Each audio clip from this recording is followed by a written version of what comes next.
Good morning, good afternoon, and good evening, everyone, wherever you are. Today, we, Nasi Lemak, will be presenting our pitch and mock-up of our digital campaign on domestic violence awareness. My name is Dominic, and here are my fellow teammates, Sashdev, Maping, and Ashley. Before we go into the details, here's a rundown of what we will be going through. Feel free to pause the video at any time to take a look at the table of contents. So let's talk about Tenaganita. Who are they? Tenaganita is a human rights organization and a Malaysian-based NGO, and they are dedicated to promote and protect the rights of vulnerable groups in order to create a free and democratic sustainable society. Now, let's move on to the main issue at hand. Here's the problem. MCO was implemented on the 18th of March 2020, and stay-at-home policies were in effect. As a result, there were massive increases in reported domestic violence cases since the start of MCO. So what is domestic violence? Domestic violence is a system of abuse used to exert dominance or manipulate someone in a romantic or intimate relationship. And there are many types of domestic violence, such as physical abuse, emotional abuse, but it's not just limited to these two.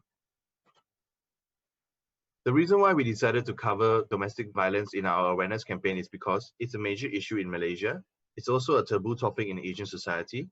There's minimal news coverage on it, and there's low awareness in society on domestic violence.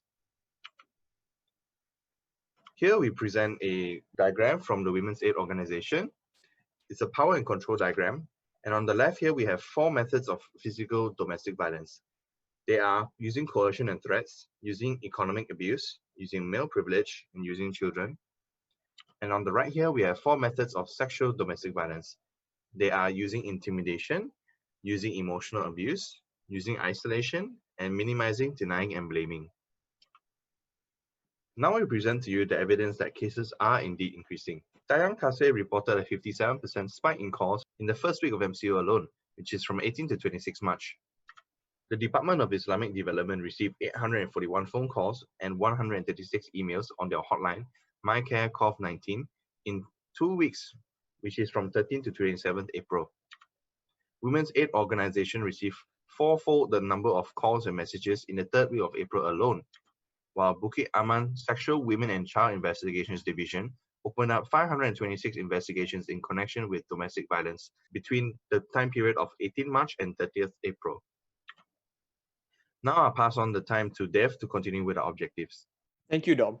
In light of recent events, it is evident that there is a compelling need to shed light on the impact of the coronavirus lockdown on domestic violence victims. In turn, we have come up with a pitch to raise awareness about the spike in domestic violence in consequence of the 2020 Malaysia Movement Control Order and catalyze a public conversation in regard to the taboo issue at hand. Also, we strive to inspire not only victims but also witnesses of domestic violence to come forward. And lastly, we hope to position Tenaganita as an organization affording domestic violence support services. Firstly, we have decided to design a domestic violence awareness campaign specifically targeted towards Malaysian youth ages 18 to 24. This is because research studies have reported that youth ages 16 to 24 are not only the most at risk, but also experience the highest rates of domestic violence of any age group. And therefore, it is likely that these rates have spiked in view of the 2020 Malaysia Movement Control Order. In addition, individuals in the 18 to 24 age group are not as visible to available services and/or accessible assistance as individuals in older age groups. In short, young people especially do not know what to do or who to turn to in times of need. Consequently, it is evident that Malaysian youth would benefit the most from our awareness campaign on domestic violence.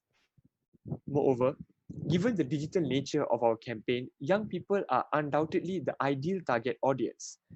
Indeed, youth make up a huge percentage of social media users in Malaysia, specifically 80.3%. In turn, it can be deduced that the primary driving force behind what makes a digital media content trend or viral is simply the fact that it has caught on amongst young people. Hence, it is only logical that our campaign is designed specifically with youth in mind to ensure that it garners the most attention. Besides, we have decided on Instagram as our primary digital platform.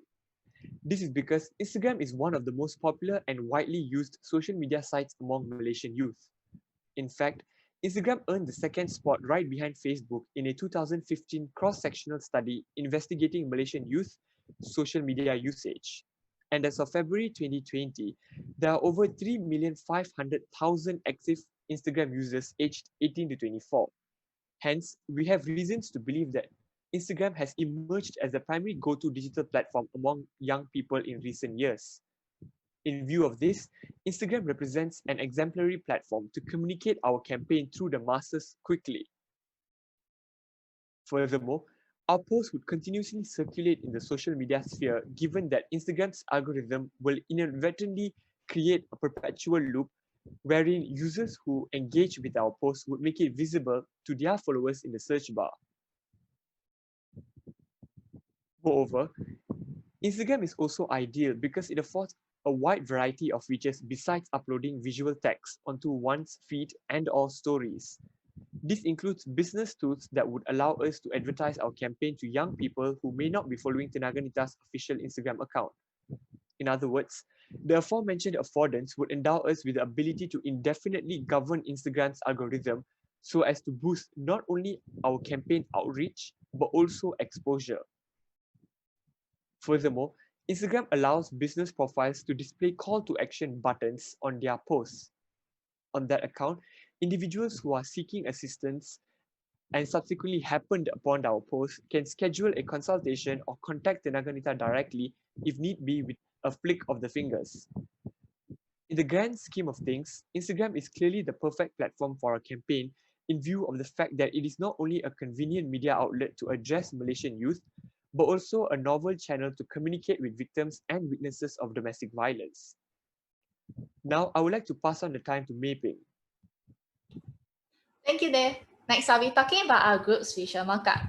We have decided that our visual will be in the form of a short video, and I'll be further explaining how the video will play out with our storyboard. The video will start off with scene 1, which shows the main character rearranging their IS-14 home screen to make it look aesthetically pleasing. While rearranging the IS-14 home screen, the person received a message from Kementerian Kesihatan Malaysia, which mentioned that the movement control order has been extended.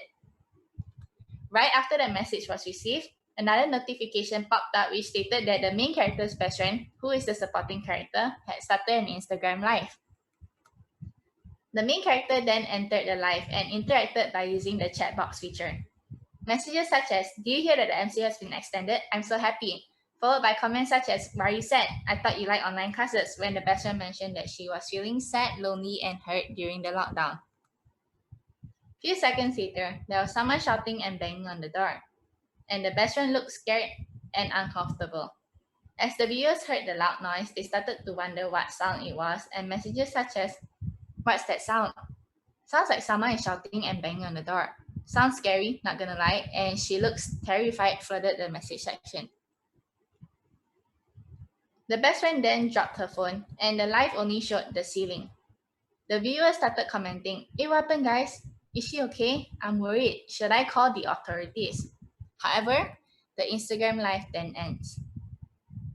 The scene then changes to a black screen with white wordings of "at home," and then it's slashed out with purple line and is replaced with words "at risk."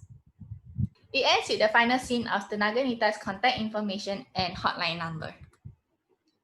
Moving on to the next slide, the slide shows how the video will appear on Tenaga Nita's Instagram feed. As we are allowed to choose the thumbnail when posting a video on Instagram, we have decided to choose scene 9 as it includes our catchphrase and hashtag of @HomeAtRisk. I will now pass the time on to Ash. Thank you, Mei Ping. I will now be explaining the creative rationale behind our visual mockup and how it manages to achieve the objectives that we have set out. Firstly, we chose to not reveal the gender of the perpetrator in the video because we would like to steer away from the gender stereotype of women as victims and men as abusers. This will allow our male audience to feel safer and more willing to interact with our campaign. Furthermore, instead of using the conventional red slash, we chose to use purple as it is the color that represents domestic violence survivors and is also the color of the Tenaga Nita's logo. Next, I'll be talking about the inspiration behind our visual mockup. This was inspired by a case study known as Sugu Pavitra. She became very popular on YouTube and in Malaysia due to her cooking videos posted during MCO. However, her husband felt threatened by her increasing fame and there were rumors of alleged domestic abuse following the removal of their videos from their YouTube channel. These alleged rumors garnered the interest of Malaysian netizens due to the sense of uncertainty and mystery that followed Sugu's disappearance from her channel, causing them to spread like wildfire. Now I'll be talking about Instagram's platform affordances building on Dev's point. We will be able to take advantage of the ability to reshare our content to other social media platforms such as Facebook, Twitter, and Tumblr. Furthermore, audiences can easily search for a hashtag @HomeAtRisk using the search bars on Twitter and Instagram. Furthermore, we have designed our visual and positioned it as a producerly text, inviting audiences to add in their own experience to the media. Moreover, we have taken into consideration the factors of spreadable media such as portability, availability, and reusability. Our video easily falls within these categories as the video can be viewed whenever an individual has access to the internet and a phone or laptop. Moving forward, we have also incorporated 3 different types of spreadable content into our video, the first one being timeliness.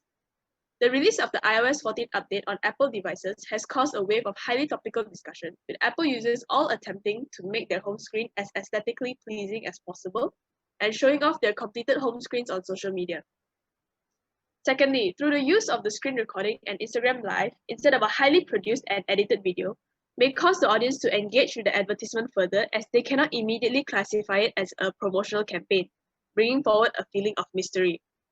Finally, the cliffhanger at the end of the video and the words "live has ended" brings in the concept of unfinished content.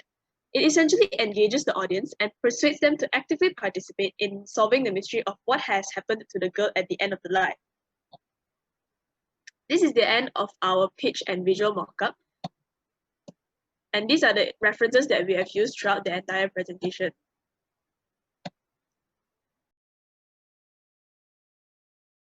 Our group would like to thank everyone that has taken their time out to watch our video today, and we hope that you've enjoyed our presentation. If you guys have any questions regarding our presentation, please leave them down below, and we hope that you guys have a nice day.